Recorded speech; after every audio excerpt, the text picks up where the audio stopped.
So you start a business. You put your heart and soul into it. Then you build something of real quality. So a few years in, you get a call from a senior executive at a large company who wants to buy your business. On the one hand, it's exciting.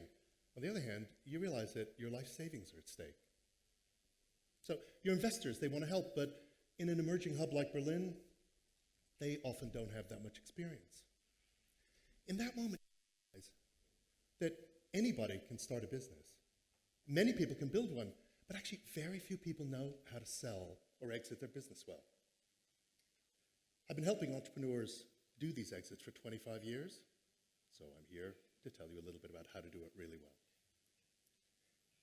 Every hour of every day, a startup is sold somewhere in the world, and yet too many times, entrepreneurs do these exits badly and make mistakes, and they can undo years of effort in just a few months before a deal closes. And what's worse, they can't learn from their mistakes. Most will only ever do one or two exits in their career. I'll give you an example that can go wrong.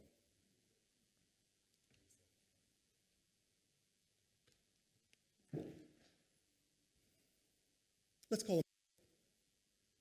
So Bruno, he started a business, worked incredibly hard for 10 years, and built the best company in his industry. Several people across 4 markets. He was so focused on building his business that he was completely taken by surprise when 2 direct competitors were bought by Google and IBM. You know what? It doesn't matter, he said. This is actually a real opportunity. We're going to be able to hire the best people. They're going to be destabilized. Actually, it'll work out. A few months later, though, he found himself competing in deal after deal against huge sales teams from both these companies. Well, now he wasn't laughing anymore, and his company wasn't growing that fast either. So scrambling a little now, he decided he would do his own exit so he could get the resources to compete and win again. But the market changed. Buyers offered 30% less than they were willing to pay just the year before. They were worried about how much it would cost to compete against these giants, and so had to pay less for his business. And in the few weeks before a deal closed, the buyer imposed worse terms. Bruno felt he had no choice but to accept. He reckons that cost him another 20% on top of the 30%. So for exiting awfully, Bruno ended up with half what he could have gotten 12 months before. I wish that this was an unusual story, but it's not. You know, conventional wisdom is, it's just heads down, focus on building a company, and an exit will happen down the road, right? Sure. It's also true that the most qualified person always becomes president of the United States, right? I mean, you know, great exits and great companies often overlap, but very often they don't. And if you take years to build a business and exit badly, you're a smart idiot. Now, Bruno also assumed that it's just harder to do these exits far away from Silicon Valley. I mean, it stands to reason that buyers would be more interested in and more willing to pay a higher price for companies that are closer to home, right? Wrong. I mean, that narrative makes sense, but I'm here to tell you it's largely an excuse. There are only 2 things that matter. 1, what can entrepreneurs anywhere do so they don't end up like Bruno? And second, if they do those things, is it possible to do a great exit from any emerging hub like Berlin? The answer is an awful lot entrepreneurs can, and I think must do, so they don't end up like that. And it has never been easier to do a great exit from an emerging hub. So how do you exit well? So conveniently, there are 10 commandments. The first one is the most blindingly obvious, but the biggest mistake. Know what the goal is. Yep, what that means, set clear parameters when you're going to consider an exit. So when we get bigger than X, when our growth rate is faster than X, when our market segment is hotter than X.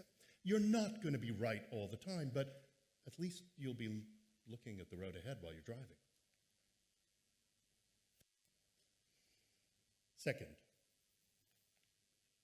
visibility equals value.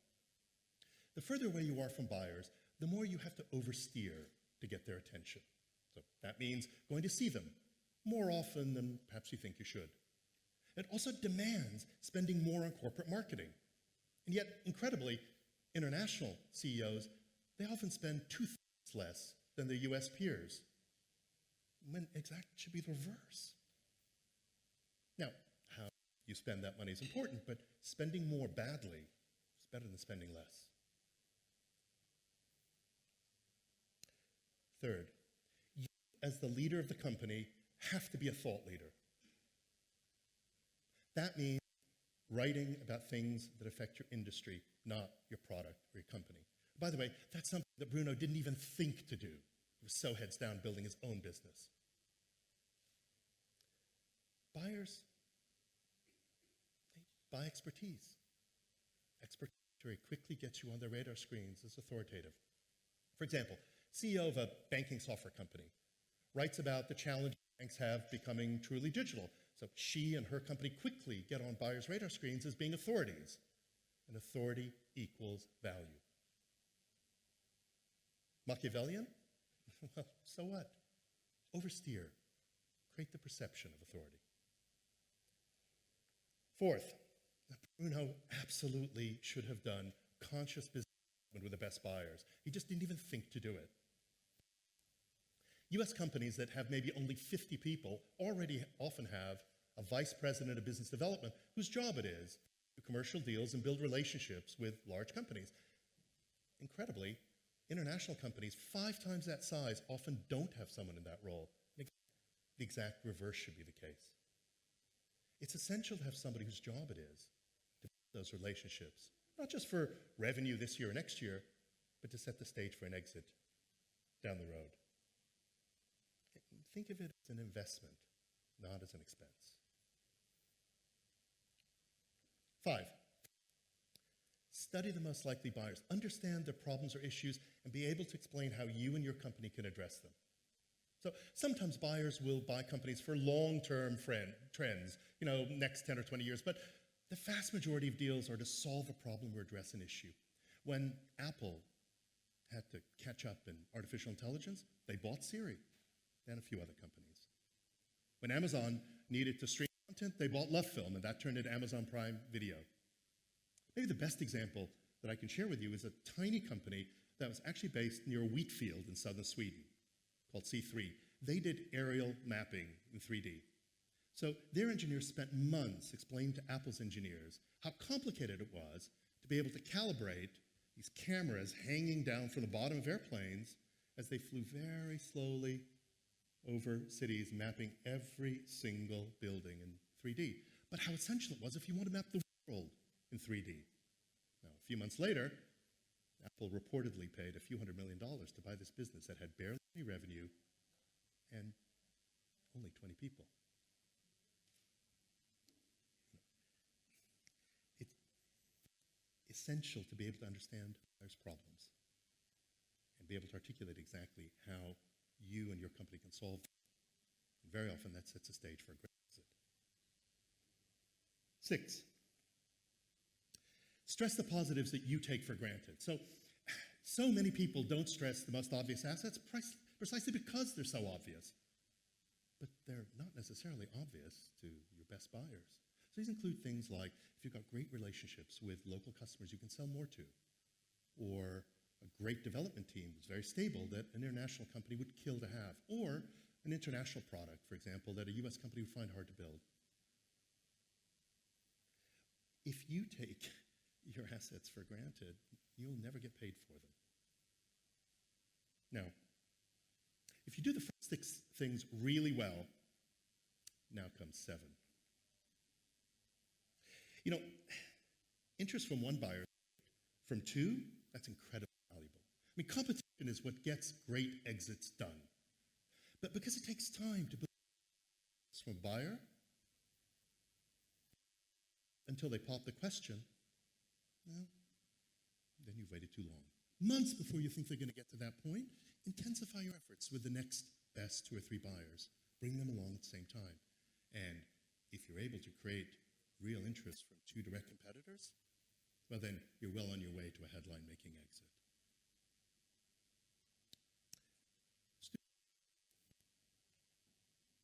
Be easy to buy. The further away you are from buyers, the easier you need to be to buy. I'll give you one example of what can go wrong and what needs to be fixed. So your largest customer, because they're worried who you might get sold to, insists they have a termination clause in their contract with you. 2 years later, buyer shows up, offers you $100 million for your business, but then sits down to read the contracts, sees the termination clause, and pulls back. They're worried that your largest customer might go away, the revenue will go away. I've seen companies with literally dozens of these ticking time bombs. Now, there are many better ways of dealing with these kind of issues that customers have, but if you're not alive to the risks, then years before you even think about an exit, you may already have killed it.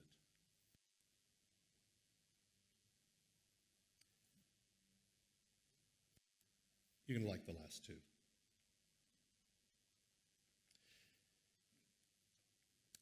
Careful raising money. So,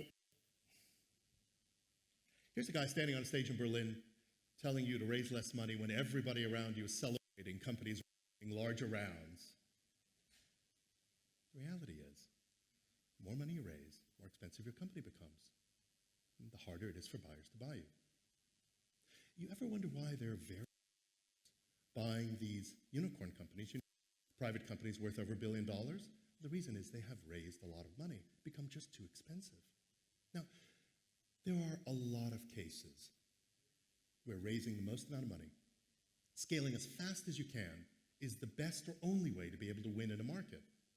But understand that you were sacrificing flexibility along the way to exit. And who was the entrepreneur? If you raise all that money and your company's not worth $1 billion, guess who loses the most? That's right. I saved the best for last. Sell early. I know. Okay. How am I going to stand here with a straight face and tell you, after years and years of building a business, that actually you're going to become a great success by selling your company too early? Well, the reality is, we are all terrible at timing markets.